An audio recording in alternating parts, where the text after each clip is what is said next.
स्वर्ग में जाने का असली हकदार कौन होता है? तो आइए दोस्तों, श्री कृष्ण भगवान ने गीता में स्वयं क्या कहा?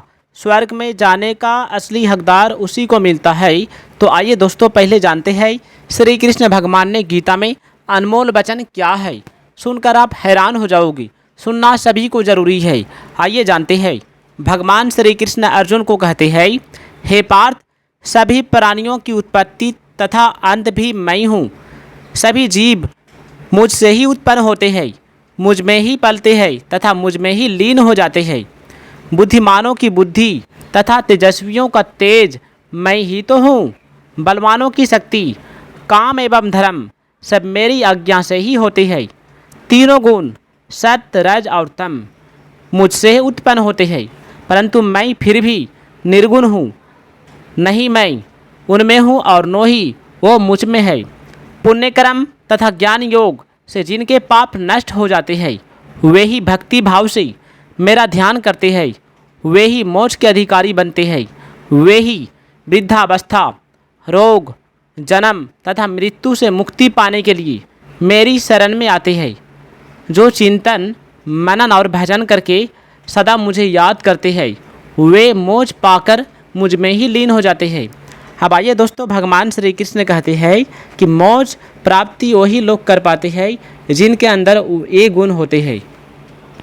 भगवान श्री कृष्ण कहते हैं, जिनमें पशुओं की तरह खाना पीना और मौज मस्ती करना नहीं है, वे ही वास्तव में मनुष्य है। दोस्तों, हमें भगवान की आवश्यकता क्यों होती है, इस पर विचार करें तो मालूम होता है कि हमारी कोई ऐसी आवश्यकता है जिसको हम न तो अपने आप पूरा कर सकते हैं और न संसार के माध्यम से दुखों के नाश और शांति पाने के लिए हमें भगवान की आवश्यकता नहीं, बल्कि अगर हम कामनाओं का सर्वदा त्याग कर दे तो स्वतः हमारे दुख समाप्त हो जाएंगे और शांति मिल जाएगी।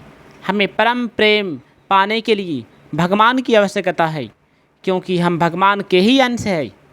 प्रत्येक व्यक्ति का स्वभाव या प्रकृति भिन्न होती है।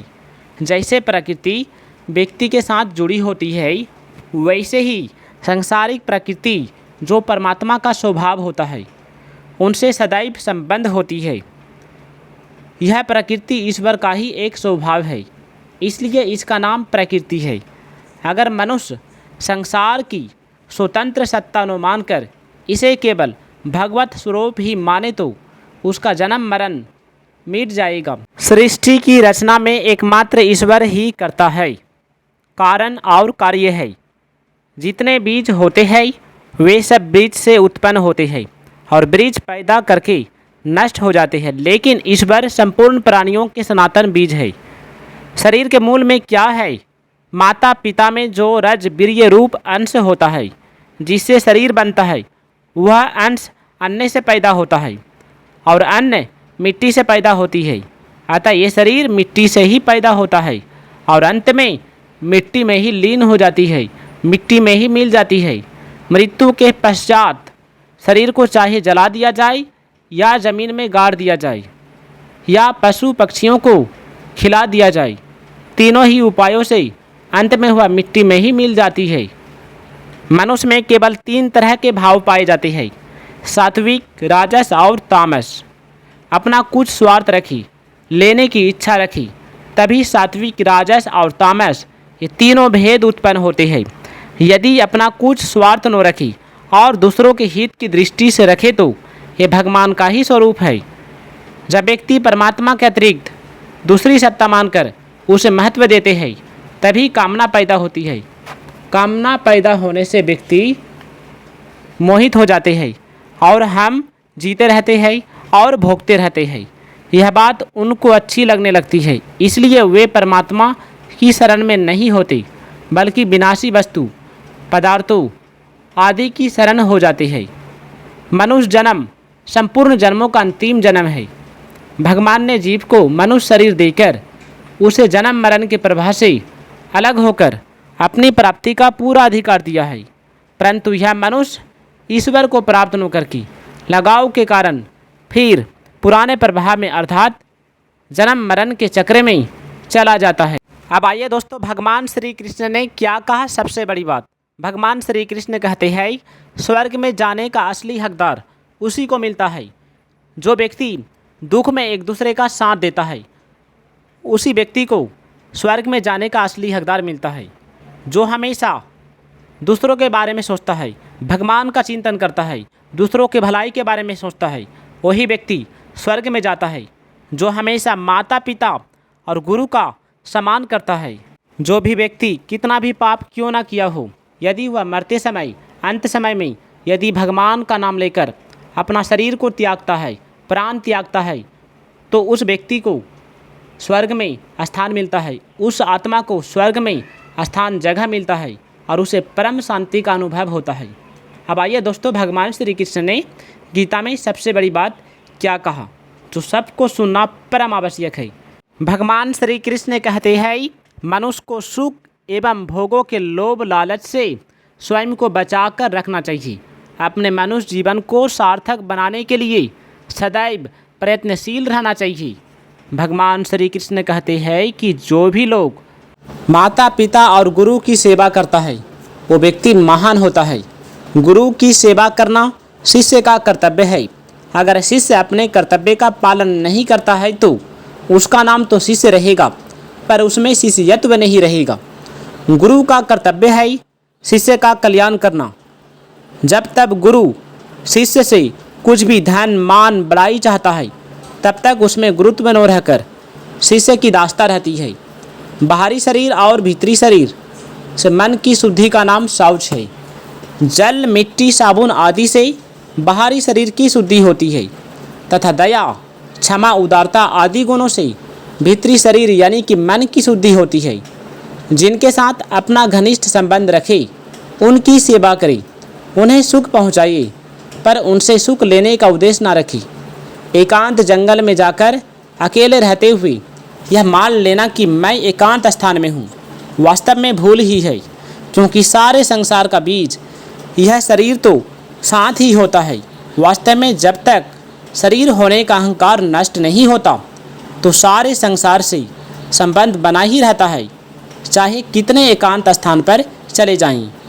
भगवान के हर जगह सिर, मुंह, नेत्र, हाथ, पैर और कान है।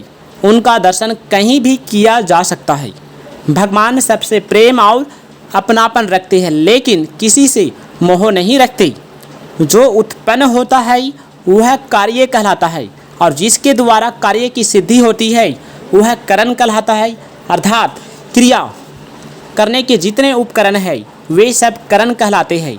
करण 3 प्रकार के होते हैं, कर्मेंद्रियाँ, ज्ञानेंद्रियाँ और मन। बुद्धि एवं अहंकार कर्मेंद्रियाँ स्थूल है, ज्ञानेंद्रियाँ सूक्ष्म है और मन बुद्धि एवं अहंकार अत्यंत सूक्ष्म है।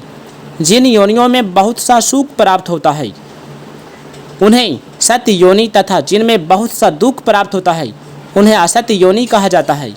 गुणों के आधार पर ही प्राणी को सत्य या असत्य योनि प्राप्त होती है।